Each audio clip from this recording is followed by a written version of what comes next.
everybody. Brenna Kantner here with Nexus Youth and Family Services with our June Wellness Workshop. We are going to be talking about how to get out of classic thinking traps. So it can be super easy to fall into negative thinking patterns and spend time kind of bullying ourselves and picking on ourselves and dwelling on the past, worrying about the future. It's really just kind of part of how we're wired. The human brain is wired to react more intensely to negative things than positive ones as a way to keep us safe physically and emotionally. So during tough times, during stressful times, those negative thoughts are easy. They easily can spin out of control. And you can kind of get into these thinking traps that are really distorted.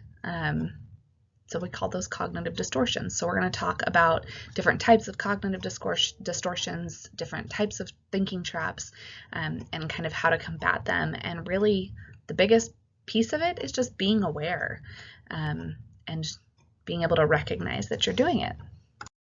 So we're going to go through the different types of cognitive distortions because, like I was saying, awareness is the number one way to recognize it, right? And having knowledge about it. So overgeneralization, which is just making broad statements based on one situation or a piece of evidence. So those are like those always and never statements, like you always do this or this always happens. Personalization, so which is blaming yourself for events that are not in your control, or taking things personally when they aren't actually connected to you. The next one is filtering, so focusing on negative details of a situation while ignoring the positives. So, out of this whole day, this one like negative thing might have happened, and that's what you're focused on as opposed to like all of the really positive things that happen through the day. All or nothing thinking, that's that very black and white thinking that it's only one way or another, only seeing the extremes. Catastrophizing, which is blowing things out of proportion and dwelling on the worst possible outcomes. Jumping to conclusions, so judging or deciding on something without having all of the information. Emotional reasoning, which is like just thinking that however you feel is like the only thing that could possibly be, that it's fully and like unarguable and that's all there is, and that other people should feel that as well. Discounting, so it's discounting the positive, explaining all the ways, all of the positives away as luck or coincidence, and not accepting them as just like positives. And then those should statements, so making yourself feel guilty by pointing out what you should have done or you shouldn't have done or what you could have done different, whether it's something you did, felt, thought. That's not to say that you aren't going to have moments where you're like, oh, I could have done that differently, right? Like that's different. That's a learning process. It's the cognitive distortion version of that where it's like, oh, I messed that up and I shouldn't have, or, right? It's those kinds of things that there's a difference of like learning from it and like, oh, I could have done that differently. So I just want to clarify that. So those are the different types of cognitive distortions. So we are now going to jump into some kind of tips and tricks on how to manage cognitive distortions. So the first one up is reframing. So thinking of a different way to view your situation. The example here, if your negative thought is I can't do anything right, a kinder way to reframe that is I messed up, nobody's perfect, but now I can learn from it and I can do better next time, right? There's a difference. It's about how you phrase things to others and yourself. So it can be hard to do that when you're feeling down. So it's about having self-compassion and maybe coming at this reframing from a place of what would I tell a friend, right? Because a lot of times we're nicer to our friends or family members than we would be to ourselves. So think about it like, what would you say to a best friend who is having these types of thoughts? Okay, so the next tip is prove yourself wrong. So the things that you do impact how you feel, and so really looking at this from like, what actions can you take to combat those negative thoughts or cognitive distortions that you're having? So if you're the example here, if you're beating yourself up because you feel like you're not smart because you don't know how the stock market works. Not everyone knows how that works. And ultimately, if you have a desire to know how it works, like research it and look into it and learn more about a subject that you want to understand. You know, if you're feeling like nobody cares about you, like go through your phone and call a friend, right? Like prove yourself wrong, give yourself evidence that those thoughts that you're having are entirely untrue. All right, so next up is countering negative thoughts with positive ones. So again, awareness. So when you can catch your inner dialogue, being mean to yourself, right? Make yourself say something nice to balance it out, which can feel kind of cheesy at first, but self-love is important and self-compassion is important. So even if it might feel awkward, it's something that can work and be really helpful. So like naming things that you love about yourself,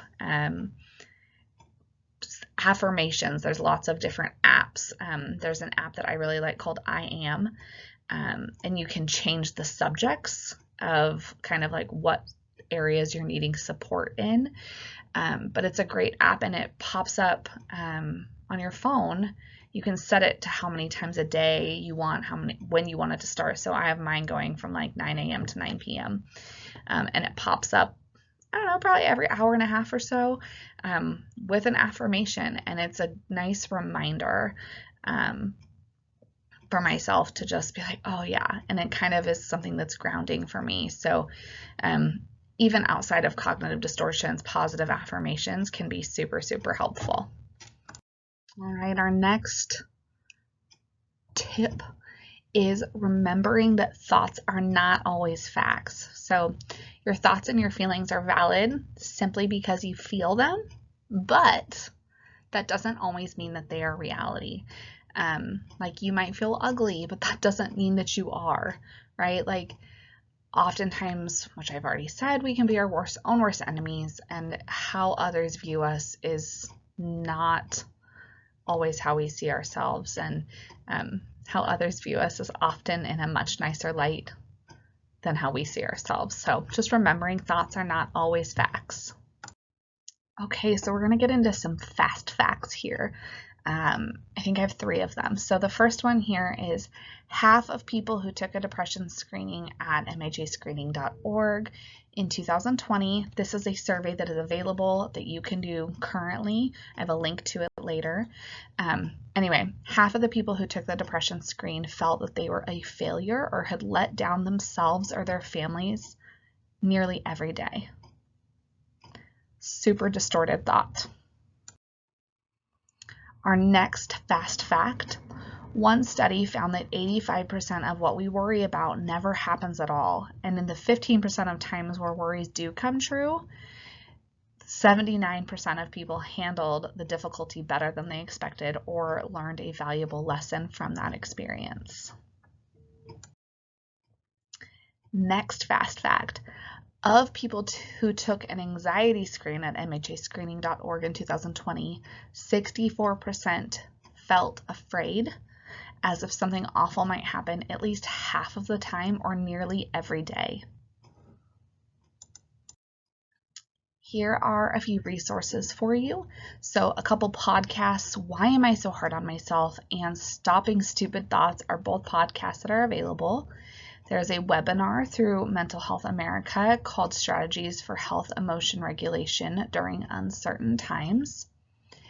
The next one is a network called Supportive. It's a digital peer-to-peer support network that you can process, cope with, heal from, problem solve daily life struggles in a safe and professionally moderated community chat.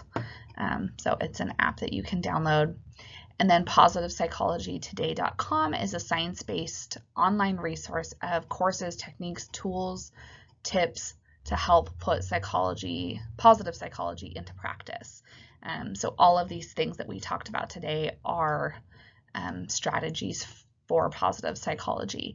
And the one thing that's actually not on here, but I did mention it already, is that app called I Am, which is a positive affirmations app. So I also already mentioned this, but those fast facts that I mentioned came from this screening tool.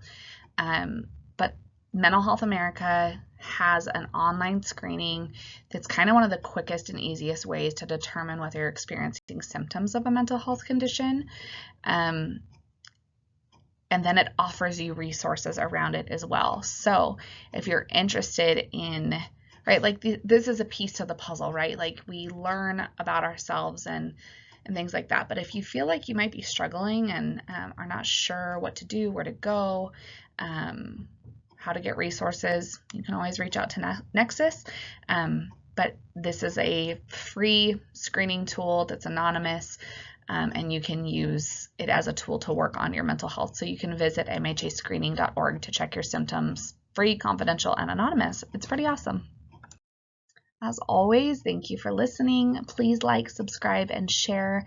And if you have any topics that you would like us to talk about, feel free to reach out, send us some ideas, and we will see you next time. Take care.